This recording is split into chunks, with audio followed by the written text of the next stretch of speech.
Essa é a história do meu pai, e ele não era um motorista de caminhão de longa distância, mas sim um frentista de posto de gasolina de 18 anos no final dos anos 70.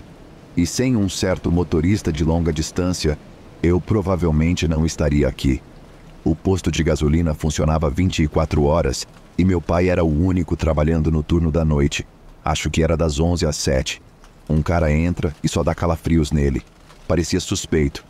Ele estava usando uma jaqueta e calça justa, e dava para perceber que ele tinha algo nas calças debaixo da jaqueta. Era verão e estava quente. Então por que ele estava usando uma jaqueta? Mais tarde foi confirmado que ele estava drogado. Muitos caminhoneiros usavam esse posto porque era o único aberto 24 horas por um longo trecho da rodovia. Eles também tinham um grande estacionamento, onde deixavam os caminhões estacionados para dormir ou descansar. Naquela noite, naquele horário, era só meu pai, o cara suspeito, e um caminhoneiro lá dentro que ele meio que conhecia. Ou seja, vinha com frequência o suficiente para ser amigável. E pediu para ele ficar na loja e ficar de olho até que o cara suspeito saísse. Bem, depois de olhar para as prateleiras abastecidas por vários minutos, enquanto dava olhadas discretas para o meu pai atrás do balcão, o cara suspeito finalmente pareceu irritado e entrou em seu carro azul e saiu em disparada. O caminhoneiro legal ficou com meu pai um pouco mais, até que outro casal de caras entrou para usar as cabines que tinham para comer um sanduíche. Também devo destacar que isso era bem no meio do nada do sudeste rural dos Estados Unidos e nos anos 70. Meu pai só tinha um telefone fixo na loja. Ele não tinha nenhuma proteção ou arma de qualquer tipo. Então as horas passam e meu pai havia se livrado da paranoia, quando de repente esse caminhoneiro em um carro chega a toda velocidade no estacionamento, salta para fora e corre para dentro da loja gritando que precisa de um telefone. Ele não tinha um rádio, nem viu um telefone no outro posto. Ele também não estava familiarizado com a área, e a estação do meu pai foi o primeiro lugar que encontrou. Liga para a polícia para relatar que havia entrado em um posto de gasolina 40 milhas atrás, próximo posto mais próximo, e encontrou o frentista baleado e morto. Ninguém mais por perto. E a única outra informação é que um carro azul estava saindo em disparada do estacionamento quando o caminhoneiro chegou. Aparentemente, eles eventualmente capturam o cara no carro azul. Meu pai confirma que era o cara suspeito da noite anterior, e eles o acusam de assassinato e roubo armado. Para o caminhoneiro que ficou com meu pai naquela noite, obrigado, e espero que você esteja bem. Também vale acrescentar que aparentemente o cara suspeito no carro azul já era um elemento perigoso que estava sendo procurado ou estava em liberdade condicional, ou algo assim. Ele estava marcado no sistema de justiça.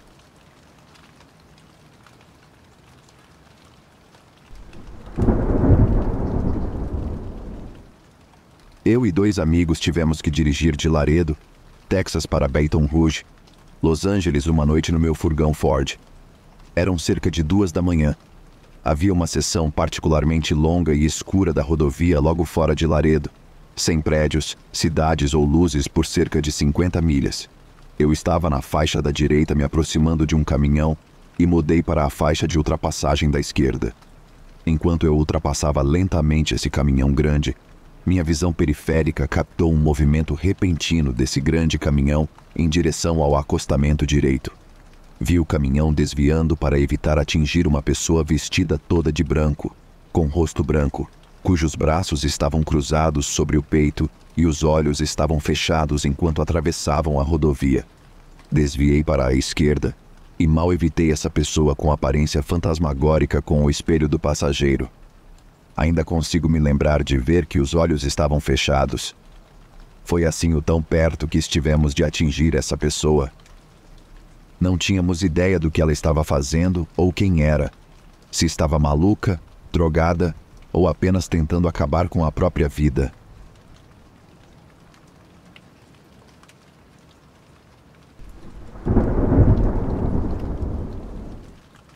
Meu pai me contou, e a meus irmãos, essa história quando estávamos crescendo, e sempre me marcou, especialmente em viagens longas quando estou me sentindo um pouco sonolento. A primeira vez que me lembro de ouvi-la foi depois de perguntar a ele se os anjos eram reais, Eu tinha provavelmente 7 ou 8 anos. Ele dirigia caminhões décadas atrás, antes de eu nascer, e antes de as leis trabalhistas sobre limites e pausas serem mais padrão. Estou assumindo que agora é diferente. Ele aceitava chamadas regularmente, que estenderiam seu turno para onde ele estivesse dirigindo por 24, 36 horas, ou mais sem uma pausa maior do que uma rápida parada para banheiro ou fast food. Meu pai tem um cérebro bastante matemático. Ele é do tipo que inventa quebra-cabeças lógicos de algo totalmente mundano apenas por diversão. Sempre que estávamos dirigindo pela cidade, ele frequentemente me perguntava coisas como quanto tempo levaríamos para chegar de casa até a loja, se estivéssemos indo a 30 por hora, mas tivéssemos que parar por 5 minutos no meio do caminho, porque uma família de gatinhos estava atravessando a rua, etc. Ele inventava equações semelhantes para si mesmo enquanto dirigia sozinho, envolvendo coisas que estava vendo como o odômetro, os marcadores de quilometragem, o tempo, e então ele podia testar sua velocidade com base na equação, etc. Uma noite, depois de ter dirigido um dia particularmente longo, ele percebeu que seus olhos estavam ficando mais pesados e que toda a coisa de abrir a janela e aumentar o volume da música não parecia estar ajudando muito. Era uma noite chuvosa em uma estrada de montanha bastante ventosa, sem um acostamento para parar com segurança. Então, ele começou a fazer esses jogos lógicos em voz alta para se manter alerta e acordado. Ele estava dizendo algo como: "Acabei de passar pelo marco de milha 146. Então que horas serão quando eu chegar ao 200 se estiver indo a 90 por hora?" Então ele fechou os olhos, respirou fundo e sentiu sua cabeça fazer aquele movimento de cabeça que o acordou com um solavanco. Ele abriu os olhos para ver que estava dirigindo diretamente em direção ao marco de milha 158, o que teria feito todo o seu caminhão cair em um desfiladeiro de montanha aleatório. Ele conseguiu corrigir o curso com segurança, mas foi uma questão de segundos entre essa realidade e a morte certa. Ele insiste até hoje que dormiu por 12 milhas de estrada de montanha ventosa, indo a mais de 100 por hora, apenas para acordar no último momento entre a vida e a morte. A história geralmente termina com ele lacrimejando dizendo: "Não sei se existem anjos, mas sei que há algo maior acontecendo neste universo do que nossos cérebros humanos foram capazes de entender até agora. Se eu não tivesse acordado exatamente quando fiz, vocês não estariam aqui hoje, e isso é algo que parece bastante espiritual."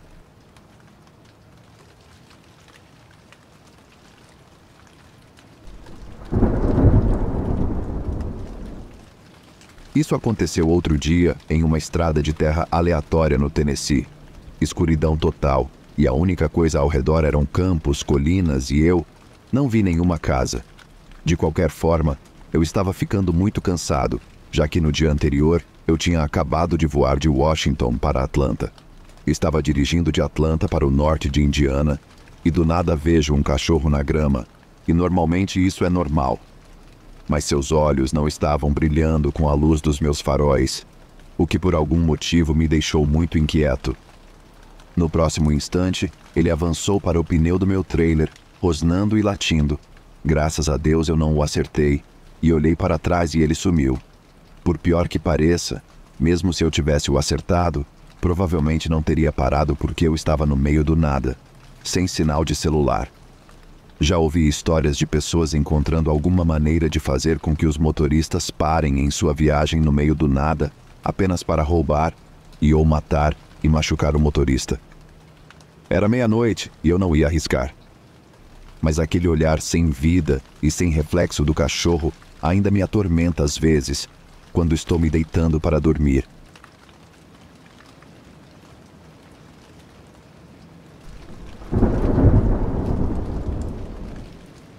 No antigo Flying J em El Paso, eu tinha atravessado a ilha de abastecimento e estava preenchendo registros e coisas do tipo depois de abastecer quando alguém começou a gritar por socorro no rádio.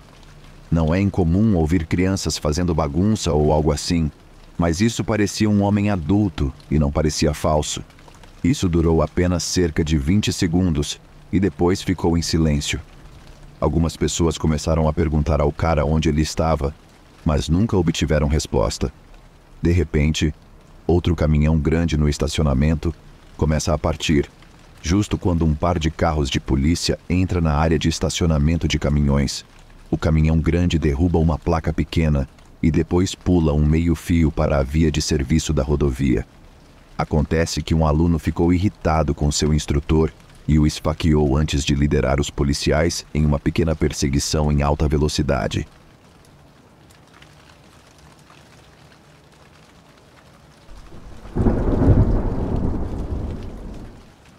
Um bom amigo meu me contou essa história anos atrás. Ele é o estereótipo do caminhoneiro durão. Já vi algumas coisas estranhas com ele enquanto dirigíamos no sul do Texas, ao longo da fronteira. Ele nunca pestanejou, mas enquanto me contava essa história, ele estava arrepiado e com uma expressão preocupada, o que, vindo dele, é mais ou menos equivalente a um lábio tremendo e calças sujas. Vou contar essa história em primeira pessoa, como ele me contou. Anos atrás, no final dos anos 90, eu estava a caminho de casa, no centro do Texas, indo para Laredo pegar uma carga. Era de manhã cedo, por volta das 4 ou 5. Eu tinha acabado de passar alguns dias em casa, então sei que não estava cansado. Estava em uma dessas estradas sinuosas de 2 pistas, no meio do nada, quando vejo algo na beira da estrada, no limite dos meus faróis altos. A princípio, achei que fosse um animal atropelado, como costuma acontecer. Conforme me aproximo, vejo que é um animal atropelado e tem alguém agachado sobre o corpo do cervo. Lembro de ter pensado que ou esse cara está pegando os chifres como um troféu, ou ele é doente. À medida que me aproximo mais, consigo ver que o cara está comendo o maldito cervo. Ele está arrancando pedaços de carne do estômago e levando até a boca. Nesse ponto, ele para no meio do movimento e olha para cima, para mim. Não para o meu caminhão, mas para mim. Ele ou ela se levanta, e é aí que vejo que é enorme, marrom e coberto de pelo. Lembro de pensar nesse ponto, merda, essa coisa está em pé no acostamento minúsculo olhando para mim. Nesse ponto, talvez tenham se passado 3 segundos e estou prestes a chegar ao ponto da estrada onde ele está parado. Nem pensei em parar, na verdade estou começando a acelerar e sair dali. Enquanto ultrapasso, ele está me olhando. Novamente não para o caminhão, está olhando através do para-brisa do lado do motorista para mim.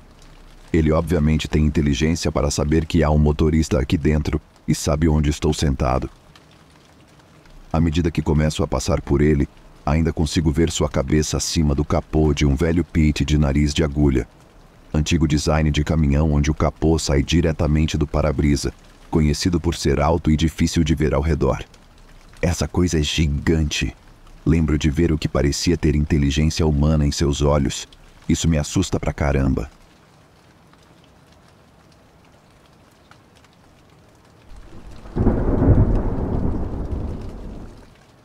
Tenho 2 histórias para contar.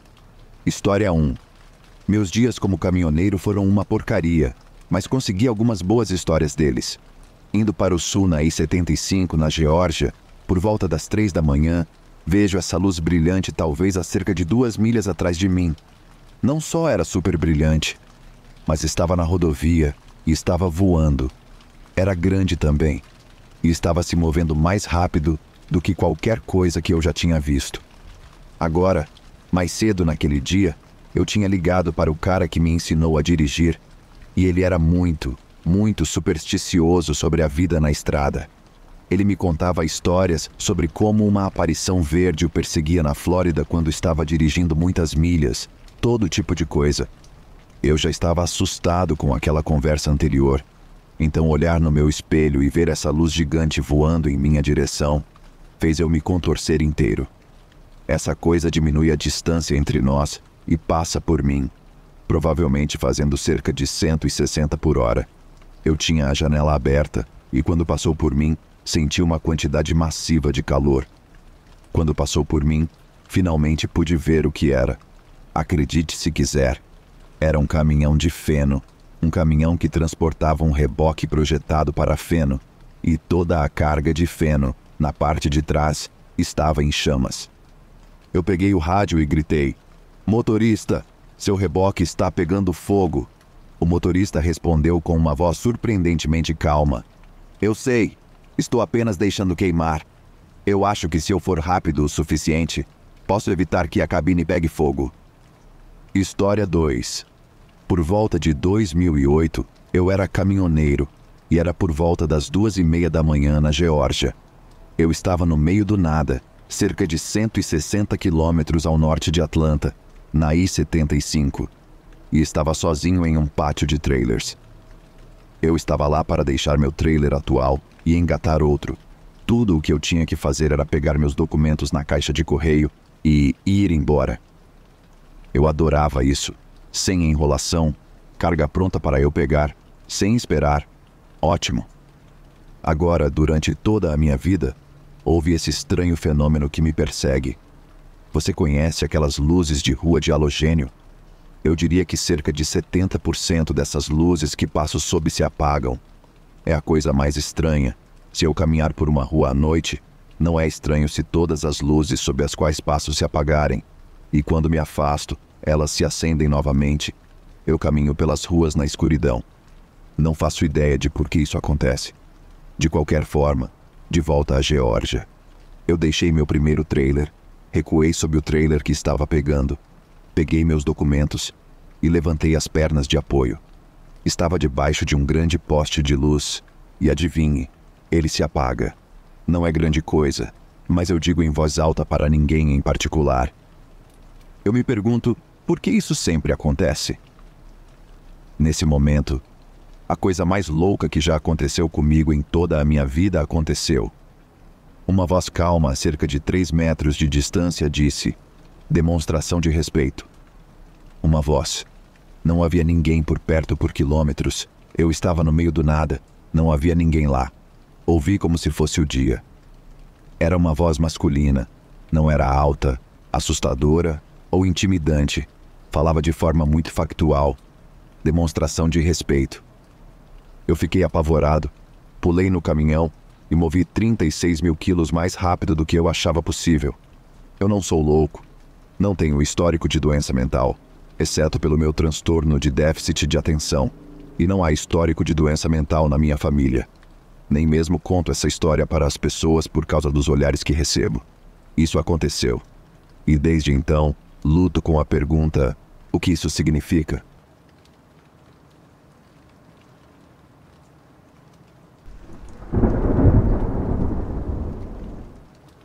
Meu avô estava na Força Aérea, e uma noite ele estava dirigindo, de volta para a base dele talvez? Não consigo lembrar direito.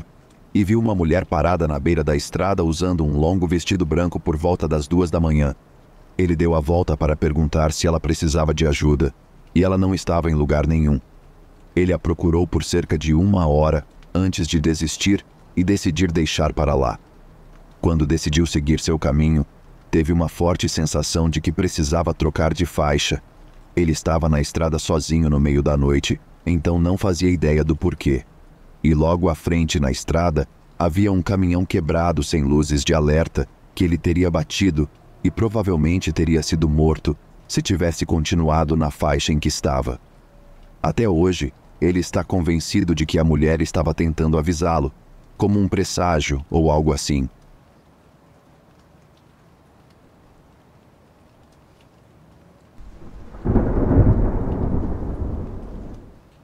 Eu sou um caminhoneiro de longa distância. Vejo e lido com muitas coisas estranhas e assustadoras.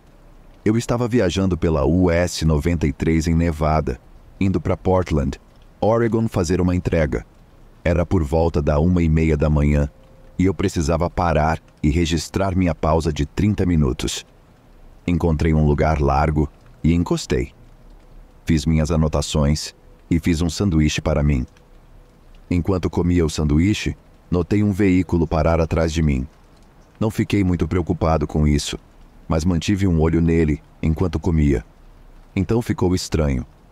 Notei uma figura na luz do farol do veículo se aproximar da parte de trás, do lado do motorista do meu reboque, parar e parecia estar esfregando a parte de trás do meu reboque com a mão.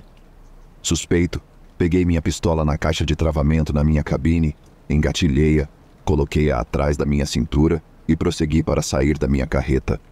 Andei cerca de 10 pés para trás, mantive a mão na coronha da minha pistola e liguei minha lanterna e a apontei para a pessoa. Era um homem. Um sujeito estranho em um sobretudo branco sujo, cabelos longos e desgrenhados e careca em cima. Ele estava esfregando algo no lado do meu reboque. Gritei para ele parar com o que estava fazendo. Ele olhou para cima para mim, sorriu e, sem desviar o olhar de mim, começou a andar na minha direção.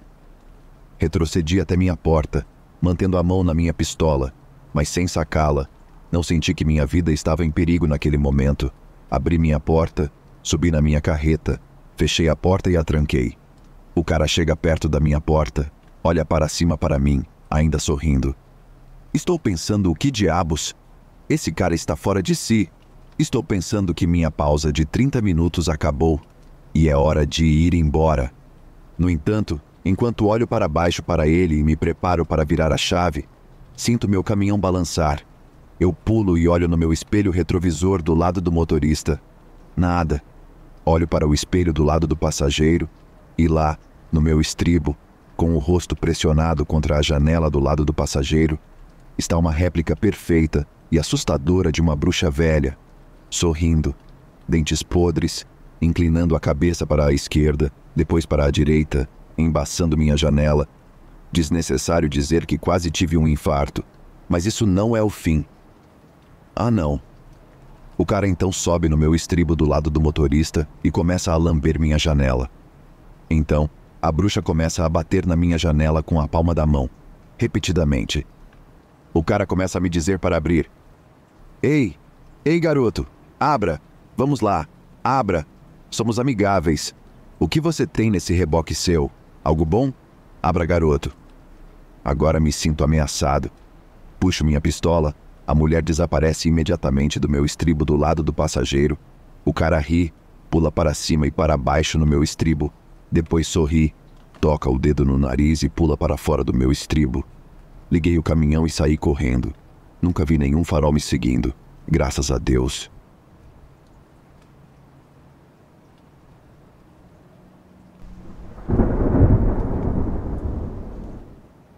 Há muitos anos, eu estava em uma operação chamada Meet and Turn. Isso acontece quando um motorista que é domiciliado em uma cidade dirige uma carga até a metade do caminho para o seu destino, enquanto um motorista domiciliado nesse destino dirige até a metade com uma carga destinada à minha cidade. Nos encontramos em um estacionamento, trocamos os reboques e voltamos para casa. Eu estava nesse trajeto há alguns meses e percebi que sempre chegava ao ponto de encontro cerca de 1 hora antes do outro motorista. Era um terreno escuro e vazio por volta das 3 da manhã. Então eu me espichava no banco e tirava uma soneca rápida. Uma noite, cerca de 10 minutos depois de começar a dormir, fui acordado por um cachorro latindo. Tentei ignorar, mas continuou por vários minutos e ficou mais alto à medida que o cachorro se aproximava. Logo, ficou evidente que o cachorro estava bem do lado de fora do meu caminhão, latindo para mim. Ok, ou este cachorro é Lassie e está tentando me alertar para algo, ou então ele é apenas um incômodo e eu vou precisar jogar alguma coisa nele para assustá-lo.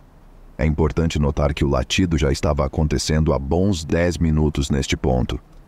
Então me sentei e olhei pela janela. Parado lá, a poucos centímetros do outro lado do vidro, estava um homem de cerca de 35 anos. Ele era um sujeito grande e estava latindo para mim. Seus olhos estavam selvagens e ele estava babando um pouco. A cena realmente prendeu minha atenção por um momento. A pura estranheza disso me impressionou. Com cuidado e fazendo o mínimo possível de movimentos bruscos, abaixei e liguei o caminhão e lentamente me afastei. Ele me perseguiu, muito como você esperaria que um cachorro bravo fizesse, latindo o tempo todo. Desnecessário dizer que isso atrapalhou bastante minhas sonecas a partir daquele momento.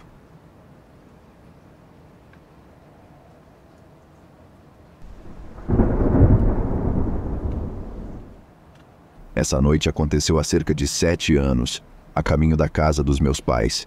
Eu tinha 22 anos, jovem, ingênua e, bem, burra. Acabara de me mudar para o meu primeiro apartamento. Eu fui a primeira da minha família a sair da nossa pacata cidade ferroviária onde cresci. Então, eu ia para casa todo domingo para visitar a família, mas principalmente para lavar roupa e jantar no domingo. Eu morava a cerca de 1 hora de distância na estrada, então geralmente saía por volta das 6. Naquela noite em particular, havia uma tempestade de verão que estava chovendo incessantemente o dia todo. Meus primos apareceram enquanto eu estava terminando de arrumar as coisas para sair depois do jantar, então acabei ficando mais algumas horas para visitar. Saí da casa da minha mãe por volta das 10 da noite, na chuva torrencial, e essa foi a primeira vez depois de me mudar de casa que encontrei algo que realmente me assustou. Não sei por que nunca contei a ninguém sobre isso. Acho que tinha a ver com orgulho. Todo mundo sempre me incomodava por morar sozinha como mulher solteira, em uma área nova. Enfim, aqui vai. Saí da casa dos meus pais por volta das 10 da noite, na chuva torrencial. Nota lateral. Eu odeio dirigir na chuva. Estou dirigindo pela via de serviço, que leva para fora da cidade e eventualmente se transforma na rampa de acesso à rodovia. Ao sair da cidade, a via de serviço se torna de uma pista bem em frente a essa estação de carregamento de trens de Pedreira. Não tenho muita certeza do que é aquele lugar. Sempre me deu arrepios. Se você tem a infelicidade de passar por ali quando um trem está atravessando a estrada para carregar, ficará preso lá por um tempo. Uma vez que a estrada passa pelos trilhos, ela volta a ser de 2 pistas e sobe uma colina íngreme. Ao me aproximar da pedreira, consigo ver as luzes laranjas em um caminhão 18 rodas com cabine vermelha estacionado no estacionamento da pedreira. Vale ressaltar que está chovendo muito. A visibilidade é baixa, então não consigo ver o motorista até estar bem perto dele. Assim que consegui identificar que era um caminhoneiro, ele saiu para a estrada. Tive que frear bruscamente para evitar bater no reboque do caminhão. Derrapei na estrada até recuperar o controle do carro. Agora estou presa atrás desse idiota que acabou de sair sem prestar atenção, eu presumo. Mantenho minha distância porque estou um pouco atordoada. Para constar, meus faróis estavam ligados. Então, se ele estivesse prestando atenção, deveria ter me visto. Honestamente, com a chuva forte e a baixa visibilidade, quem sabe? Então estou atrás desse cara enquanto atravessamos os trilhos e começamos a subir essa colina íngreme. Apesar de se transformar em 2 pistas na colina, ele está dirigindo bem no meio das 2 pistas. Achei que ele não percebeu que eram 2 pistas. Então continuei atrás dele, mantendo minha distância. Assim que ele atinge o topo da colina e a estrada começa a nivelar, ele se move para a pista da direita.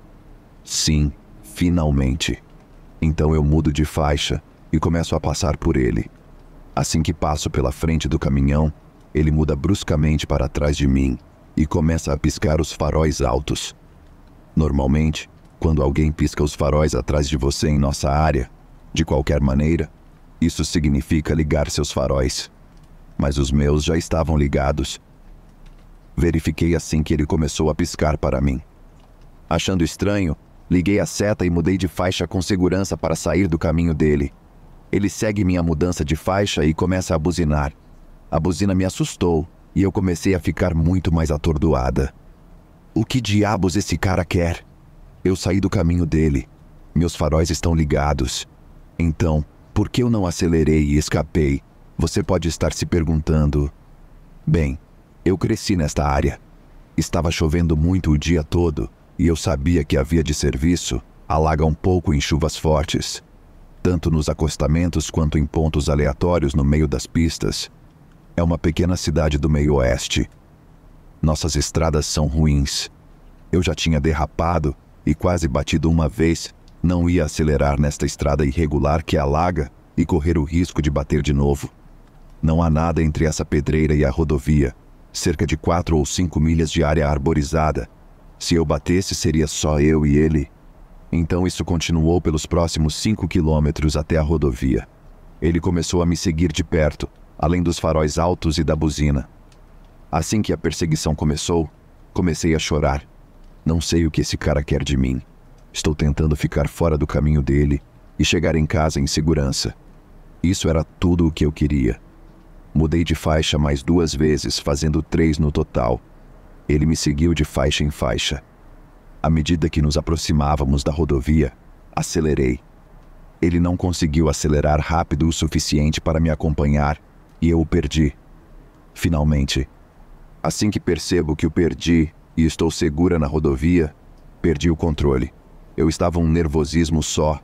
Só há uma saída depois de entrar na rodovia para parar na pequena cidade pela qual a rodovia passa. Depois disso é só área arborizada por cerca de 30 minutos. Pensei em sair nesta saída apenas para me acalmar e me recompor, mas só queria ir para casa. Então acelerei e passei direto por ela.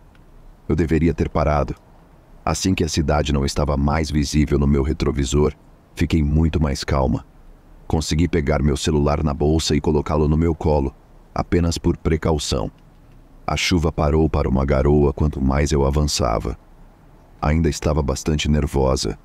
Não havia muitos outros carros na rodovia e a maioria deles era de caminhoneiros. Estava indo na pista do meio quando o caminhão ao lado na pista da esquerda começou a buzinar e se movimentou para a minha pista, me forçando para a terceira pista. Ele continuou se movendo, quase me forçando para fora da rodovia. Acelerei e mudei de faixa na frente dele para voltar para a pista do meio. Reduzi a velocidade para ficar alinhada com a cabine da frente. Eu cliquei 2 vezes no botão home do meu telefone, atalho da câmera, e abaixei o vidro.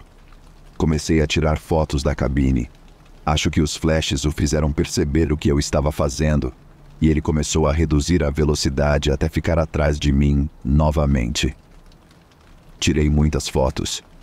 Acelerei e o perdi de vista atrás de mim. Estava satisfeita por ter conseguido fotos, mas estava tão irritada nesse ponto que parei no acostamento da rodovia e esperei por ele. Só queria ficar atrás dele para poder pegar uma foto da placa e denunciar esse idiota.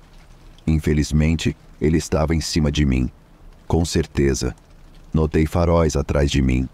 A longa distância, mas atrás de mim mesmo assim. No acostamento da rodovia. Esperei, de olho nos caminhoneiros que passavam por mim, só para ter certeza de que não o perdi de vista. Notei uma sombra passar pelos faróis do caminhão, o que me assustou bastante. Ele saiu da cabine? Não fiquei por perto para descobrir. Apenas acelerei e cheguei em casa o mais rápido possível. As fotos foram um fracasso total. Ainda estava garoando. O flash combinado com a garoa só resultou em fotos lavadas. Eu conseguia ver a cabine vermelha, mas não importa que filtros eu usasse, não dava para distinguir exatamente o que estava escrito na cabine.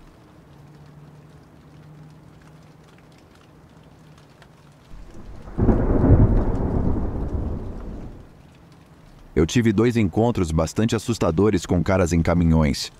Em vez de fazer 2 postagens diferentes, achei que seria mais fácil apenas postá-los juntos. O primeiro aconteceu no final dos anos 90. Eu estava na escola primária ou secundária. Acho que tinha entre 10 e 13 anos, mas não tenho certeza. Era verão e eu estava dando um tempo de andar de bicicleta ao redor do bairro do lado de fora da casa de um amigo, quando vi um caminhão vermelho com uma faixa de bronze parado perto de mim. O motorista e o passageiro eram ambos homens brancos com cabelos loiros e estavam usando regatas brancas e bonés de beisebol. Eles diziam estar perdidos e procurando por direções para algum lugar. Mas como eu não sabia onde era, disse a eles: "Sinto muito, mas não posso ajudá-los." O tempo todo, alarmes estavam disparando na minha cabeça e eu me afastava cada vez mais do caminhão e entrava no quintal da minha amiga, esperando que ela e sua mãe chegassem em casa. Eles continuavam querendo que eu os ajudasse e me fazendo sinais para me aproximar do veículo. Eu continuava repetindo que não sabia onde era, enquanto continuava recuando para o quintal. Eventualmente, eles desistiram e foram embora. E assim que não pude mais ver o veículo deles, pedalei de volta para casa o mais rápido que pude. A segunda vez aconteceu alguns anos atrás, quando estava voltando para casa do supermercado, seguida por um caminhão verde escuro. Assim que parei em casa, sim, eu sei, péssima decisão, mas pensei que estava sendo paranoica por estar sendo seguida até em casa. Ele parou atrás de mim e fez sinal para eu sair do carro. Eu não saí e fiquei ali. O cara começou a falar comigo e me fazer perguntas sobre minha placa de licença. Aparentemente, era semelhante ao nome de um clube do qual ele fazia parte, que acabou sendo algum tipo de milícia ultraconservadora. Finalmente, ele foi embora e eu não saí do carro até ter certeza de que ele tinha ido embora. Meus pais e meu primo ficaram chateados por eu não ter ligado para a polícia por ter sido seguida, e eu também fiquei, mas não queria chamá-los por um alarme falso, e nos próximos dias fiquei de olho para ver se via o caminhão. E até hoje, ainda fico paranoica às vezes com alguém me seguindo para casa desde o supermercado.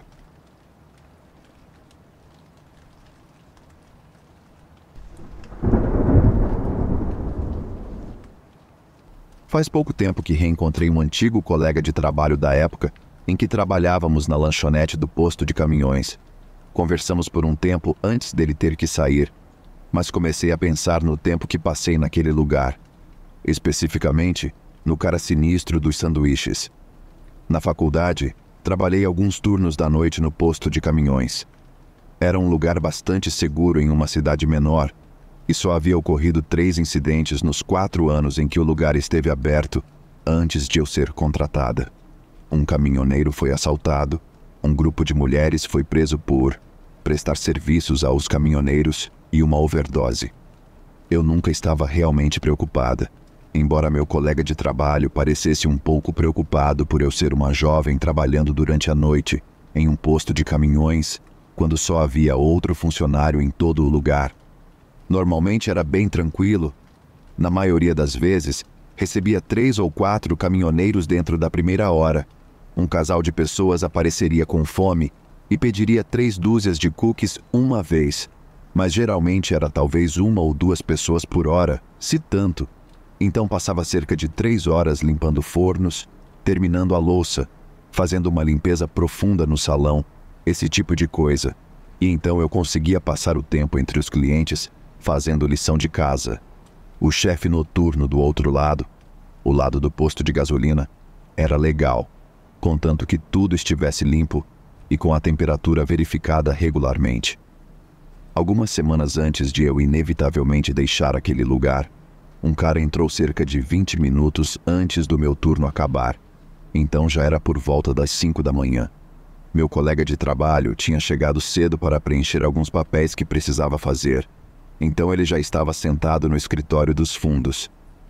Comecei a fazer o sanduíche do cliente, fazendo pequenas conversas como de costume. Nada parecia fora do comum. Ele me disse que estava dirigindo de Nova York para Wisconsin. Perguntou-me um pouco sobre como tinha sido minha noite. Nada de louco. Embalei o sanduíche dele, registrei o pedido e dei um pequeno desconto para ele, já que parecia simpático, e eu estava apenas feliz por estar prestes a ir para casa, para algumas horas de sono antes de ir para o campus. Quando fui dar o troco, as coisas deram errado. Ele deixou as moedas na minha mão, mas de repente, ele apertou firmemente meu pulso. No próximo momento, eu estava do outro lado do balcão no chão. Ele me puxou pelo balcão e ainda tinha um aperto firme no meu pulso. Graças a Deus, meu colega de trabalho estava lá. O gerente do outro lado tinha entrado no banheiro. Então, para esse cara, eu era a única ali no momento. Mas meu colega de trabalho, enquanto preenchia seus papéis, estava olhando para as câmeras e viu tudo. Ele saiu dos fundos segundos depois de eu cair no chão. E antes que eu realmente soubesse o que estava acontecendo, ele tinha corrido atrás do cara para fora. Ele não o perseguiu por muito tempo, com medo de que alguém mais estivesse por perto e viesse atrás de mim. Então ele voltou correndo para dentro, trancou a porta do nosso lado da loja e gritou para o gerente chamar a polícia. A polícia veio, eles vasculharam a área e assistiram aos vídeos de segurança, mas nada resultou disso. O cara desapareceu e nunca mais ouvi falar dele. Eu dei meu aviso prévio no dia seguinte, depois que meus nervos se acalmaram.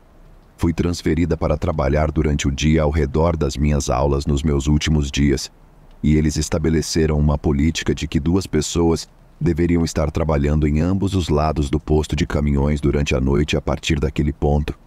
Ainda moro cerca de meia hora dali, e honestamente não voltei desde o meu último dia só porque essa memória ainda está na minha mente quase 8 anos depois.